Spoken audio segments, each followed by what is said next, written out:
మిత్రులందరికీ క్రోధి నామ సంవత్సర ఉగాది శుభాకాంక్షలు. ఒక పారాడాక్స్ ఉంటుంది. What happens if an unstoppable force meets an immovable object అని చెప్పి. సో ఏంటి అన్‌స్టాపబుల్ ఫోర్స్? ఏంటి ఇమ్మూవబుల్ ఆబ్జెక్ట్ అంటే, ఈ అన్‌స్టాపబుల్ ఫోర్స్‌ని ఆపే శక్తి ఈ విశ్వంలో దేనికి లేదనమాట. అది ఆగదు, వెళ్తూనే ఉంటుంది. అంత ఫోర్స్ అది. అంత బలమైన ఫోర్స్ అది. ఈ ఇమ్మూవబుల్ ఆబ్జెక్ట్ అంటే దాన్ని ఏది కూడా ఉన్న ప్లేస్ నుంచి ఎవరు కదిలించలేరనమాట దాన్ని. సో, ఈ 2 గనక ఒకవేళ మీట్ అయితే ఏమవుతుంది అని జెప్పి చాలా సార్లు ఏమంటే హైపోథెటికల్‌గా లేకపోతే ఫిలాసాఫికల్ డిస్కషన్స్‌లో ఎక్కువ యూజ్ చేస్తూ ఉంటారు. ఇదొక పారాడాక్స్. దీనికంటే సొల్యూషన్ ఏం లేదు. నిజంగా ఈ 2 గనుక మీట్ అయితే ఏం జరుగుతుందో ఎవరికీ తెలీదనమాట. ఫిజికల్‌గా ఏం జరుగుతుందో లేకపోతే ఇటువంటి ఫోర్సెస్ ఉన్నాయా లేదా? ఇటువంటి ఆబ్జెక్ట్ లేకపోతే ఇటువంటి ఫోర్స్ ఉందా లేదా కూడా ఎవరికీ తెలీదు. ఫిజికల్‌గా కూడా ఎగ్జిస్టెన్స్‌లో ఉండవు ఇలాంటివి. కానీ మనిషి జీవితంలో మాత్రం తలుచుకుంటే ఈ 2 లక్షణాలను కూడా ఎగ్జిబిట్ చేయొచ్చనమాట. సో, కొన్ని కొన్ని పరిస్థితుల్లో మన జీవితంలో మనం ఒక అన్‌స్టాపబుల్ ఫోర్స్‌గా ఉండాలి. కొన్ని కొన్ని సిట్యుయేషన్స్‌లో మనం ఒక ఇమ్మూవబుల్ ఆబ్జెక్ట్‌లా తయారవ్వాలి. సో, ఎప్పుడు అలా ఉండాలి? ఎప్పుడు మనం ఈ క్వాలిటీస్ ఎగ్జిబిట్ చేయాలనేది ఈ వీడియోలో కొన్ని ఎగ్జాంపుల్స్ ద్వారా అయితే తెలుసుకుందామనమాట. సపోజ్ మీరొక కెరియర్ పర్సూట్‌లో ఉన్నారు. మీరు మీ యొక్క విద్యనైతే కంప్లీట్ చేసి, మీ గ్రాడ్యుయేషన్ కంప్లీట్ చేసి, మీరైతే కెరియర్ పర్సూట్‌లో ఉన్నారు.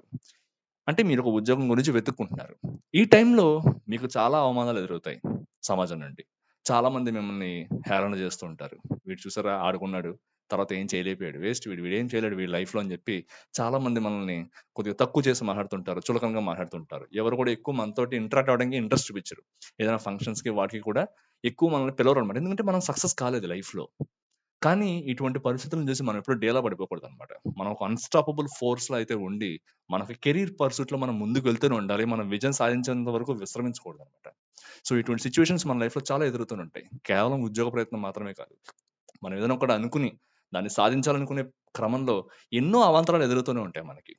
ఏదైనా సరే, మన వృత్తి గాని, లేపోతే ఏదైనా ఉద్యోగం చేస్తున్నప్పుడు కానీ, వ్యాపారంలో కానీ, లేపోతే మన పెళ్ళైన తర్వాత వైవాహిక జీవితంలో కానీ, ఎందులో అయినా సరే చాలా అవాంతరాలనేవి ఎప్పుడు ఎదురవుతూనే ఉంటాయి. ఇటువంటి అవాంతరాలన్నింటిని కూడా ఎదుర్కొని మనం ఎప్పుడు కూడా అన్‌స్టాపబుల్ ఫోర్స్‌గా ముందుకు వెళ్తూనే ఉండాలి. అలానే కొన్ని కొన్ని సార్లు సిట్యుయేషన్స్ ఎలా వస్తాయంటే, మనం పెట్టుకున్న కోర్ వాల్యూస్ కానీ, మన ఎథిక్స్ గాని, మన నమ్మకాలను గాని పక్కన పెట్టేసి, కాసేపు అవన్నీ పక్కన పెట్టేసేయి. అవన్నీ ఇప్పుడు దేనికని జెప్పి, మనల్నే మళ్ళా రెండోసారి ఆలోచించుకునేలా చేస్తాయన్నమాట. సో, ఇటువంటి సిట్యుయేషన్స్‌లో మనం ఇమ్మూవబుల్ ఆబ్జెక్ట్‌లయితే మారామన్నమాట. మనం ఒక నమ్మకం పెట్టుకున్నాం. మనం ఒక టార్గెట్ పెట్టుకున్నాం. అక్కడి నుంచి మనం ఎప్పుడు డీవియేట్ అవ్వకూడదన్నమాట ఎప్పుడు గూడా. కొంతమందేమంటే చాలా కష్టపడి ఈ మందు తాగడం మానేస్తారు. లేకపోతే సిగరెట్ తాగడం మానేస్తారు. కొంతకాలం తర్వాత ఎవరో ఫ్రెండొచ్చి, "అరే! ఏముందిరా ఒక సిగరెట్ తాగితే ఏముంది? ఈ ఒక గ్లాస్ తీసుకో దానిదేముందని" జెప్పి మళ్ళా మనకైతే అలవాటు చేయడానికి ట్రై జేస్తారు. ఇటువంటి సిట్యుయేషన్స్‌లో మళ్ళా మనం ఏం చేయాలంటే ఒక ఇమ్మూవబుల్ ఆబ్జెక్ట్‌లో అయితే మారాలన్నమాట. లేదు, నేననుకున్నది అది చేయనని జెప్పేసి నేను పక్కన పెట్టేసాను దాన్ని. సో, నేను తీసుకున్న నిర్ణయం మీద నేనైతే చాలా ఫర్మ్‌గా నిలబడతాను. ఖచ్చితంగా నేనైతే నా మాటకి కట్టుబడి ఉంటాను. అటువంటి తప్పు నేను మళ్ళీ చేయను అని జెప్పి ఇటువంటి సిట్యుయేషన్స్‌లో మనం గనక ఇమ్మూవబుల్ ఆబ్జెక్ట్‌లో ఉన్నామంటే ఎటువంటి ఫోర్స్ కూడా మనల్ని ఎటువంటి ఎక్స్‌టర్నల్ ఫ్యాక్టర్ కూడా మనల్ని ఎప్పుడు కూడా మార్చలేదన్నమాట. సో, మనిషి ఈ 2 లక్షణాలు కూడా ఎప్పుడు కూడా జీవితంలో కలిగి ఉండాలి. ఏ సిట్యుయేషన్ వచ్చినా సరే ఎదుర్కొనేలాగా అన్‌స్టాపబుల్ ఫోర్స్ లాగా ఉండాలి. తను నమ్ముకున్న సిద్ధాంతాలను గనక పక్కన పెట్టేదిలాగా ఏదైనా బయట నుంచి గనక అతని మీద ఎఫెక్ట్ చూపెడుతుందంటే ఇమ్మూవబుల్ ఆబ్జెక్ట్‌లా కూడా తయారవ్వాలన్నమాట. సో, ఈ కాన్సెప్ట్ మీకు నచ్చిందని అనుకుంటున్నాను.